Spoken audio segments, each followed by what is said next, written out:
The first reading is from Genesis, chapter 22, beginning at the first verse. After these things, God tested Abraham. He said to him, "Abraham," and he said, "Here I am." He said, "Take your son, your only son Isaac, whom you love, and go to the land of Moriah, and offer him there as a burnt offering on one of the mountains that I shall show you." So Abraham rose early in the morning, saddled his donkey, and took 2 of his young men with him, and his son Isaac. He cut the wood for the burnt offering and set out, and went to the place in the distance that God had shown him. On the 3rd day, Abraham looked up and saw the place far away.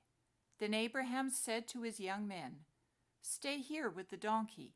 The boy and I will go over there. We will worship, and then we will come back to you." Abraham took the wood of the burnt offering and laid it on his son Isaac, and he himself carried the fire and the knife. So the 2 of them walked on together.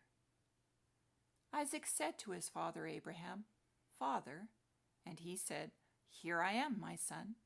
He said, "The fire and the wood are here, but where is the lamb for a burnt offering?"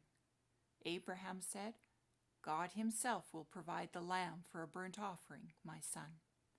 So the 2 of them walked on together.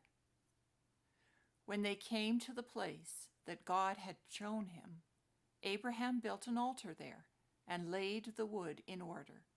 He bound his son Isaac and laid him on the altar on top of the wood. Then Abraham reached out his hand and took the knife to kill his son.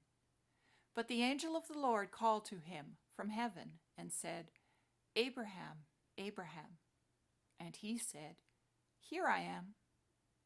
He said, "Do not lay your hand on the boy or do anything to him, for now I know that you fear God, since you have not withheld your son, your only son, from me."